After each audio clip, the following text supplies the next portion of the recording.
Hey y'all, and welcome to the debut video of my brand new YouTube channel, Semantics Antics, the English education channel. This channel I have decided to create because about a year ago, this idea came into my head to teach people a little bit about what I know regarding English. I am an English major in college. I'm currently in my third and final year. I'm a professional writing major, but the reason I decided to create this channel is because I know English pretty well. I'm not the best at it, but I know it pretty well. And I thought it'd be really cool if I could take what I know about the English language and share it with other people in a video format so that they don't have to go look it up through hundreds of pages of rules and all this other nonsense. It'll be right here in a pretty organized fashion on this YouTube channel for anybody to come by, look up, and listen to hopefully what could be a funny and entertaining way to learn more about English. So without further ado, we'll get started. We're going to start with the meaning of the channel name. First of all, semantics. It is a word that literally means meaning. It is the meaning of words, phrases, sentences, that kind of thing, specifically words and phrases.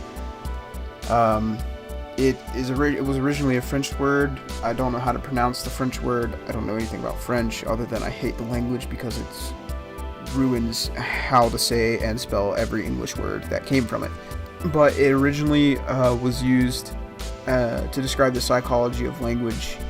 It came around in the late 1800s, and as it made its way into English as a word, it also became a branch of linguistics discussing the meaning of words and phrases and how they relate to one another.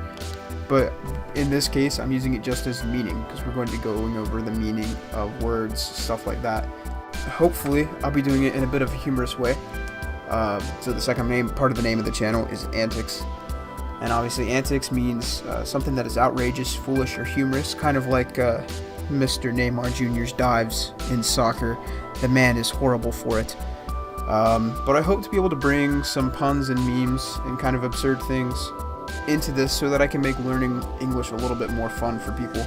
Because that's the reason why nobody wants to dive as deep into it as people like me, English majors, is because it's just not fun. Everybody manages to make it really boring. Public and private schools manage to make it absolutely abysmal to learn English, to read, and to really understand the language that a large percentage of the world speaks as their first, and an even larger percentage of the world speaks as their second or other language.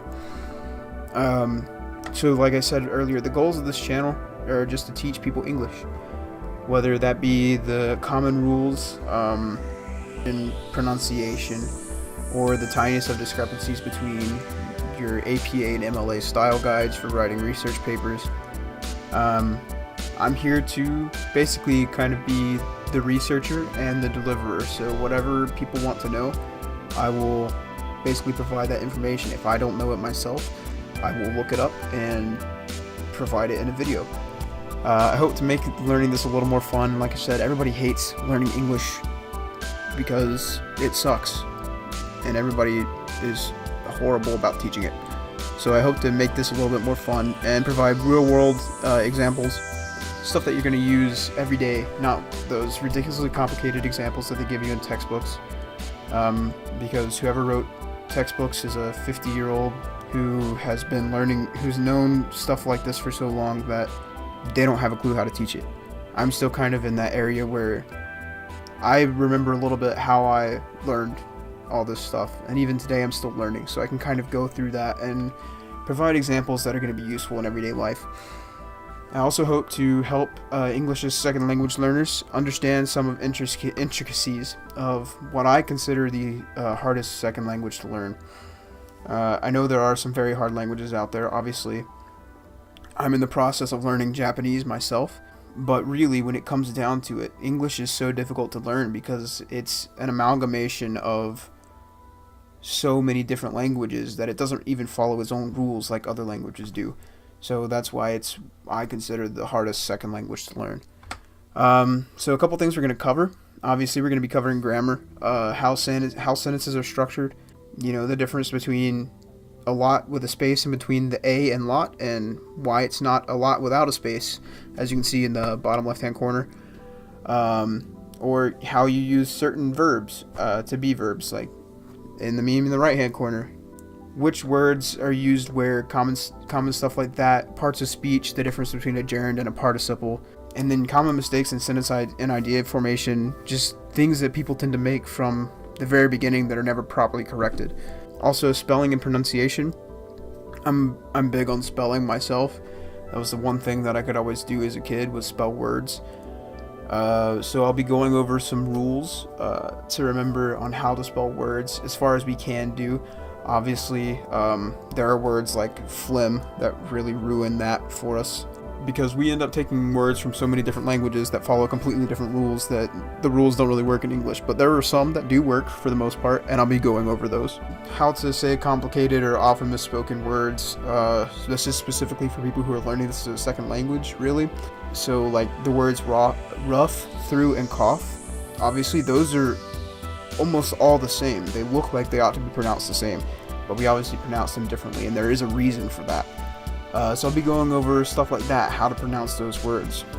Also, for those of you who are a little bit better educated on the English language, we'll be going deeply into the origins of words and the rules of English, covering the different linguistic branches, different dialects of English. We have British English, Standard American English, that's kind of like your Midwestern. Southern American English, that's the English that I speak, being from the southeastern United States. Northeastern American, New York, New Jersey, Boston. All of those different areas speak English differently. And in the case of the British and American English, we even spell words differently. So I'll be going over that too, why we do that. And next we'll be doing punctuation. A lot of the problems that I see in papers that I've looked at, edited, a misuse of commas. You get that. Most American students in public schools get that rule from their teachers in first or second grade when they first start to learn writing and how to write full sentences. It's the common thing. Everybody say it with me. Every time you breathe, use a comma. It's not true. Ignore it. Your teacher was wrong. Everything they said then was a lie. We'll be going over how to properly use commas here. We'll also be going over how to use a semicolon or a colon, which is used where, that kind of thing. As you can see in the example sentences underneath that. I'll also be going over, when you put punctuation inside parentheses, when you don't put punctuation inside parentheses. I know what it looks like is that it looks like the rule is if it's a semicolon, it doesn't go in parentheses, but that's not true. That depends on the style guide. There's a whole other thing about that. But there's a meme in the bottom right hand corner here about the Oxford comma. The Oxford comma is the best comma. And if you don't know, it is the comma that comes in a list. It's the last comma, comes before a coordinated conjunction and or to separate and really make clear the ideas, as you can see in that picture there in the bottom right hand corner. It's really necessary. And like I said earlier, the last thing we'll be going over, the last thing that is the most complicated thing I'll be going over are style guides. Difference between AP, MLA, APA, and Chicago. When you're supposed to use each one, the differences, like I said, the difference between them, how to cite for different ones, and then I have just a little shot at AP style because it doesn't use the Oxford comma, which I think is absurd. And really what this all boils down to is I want this channel to be something that isn't here for me to just rant about English and kind of teach what I think people ought to know. I don't want that to be what this is. I want it to be something that I interact with people. If you have a question, if you don't know something about English and you want to know, or you're having trouble with a paper and you need to know a rule to write something down, tell me about it. Tell me what confuses you, and I will explain it. I want this to be something where I can see the problems that people are having and tackle them, and then you won't have those problems again. So, comment, leave me something. I'm going to be sharing this particular video all over the internet, on every social media I have.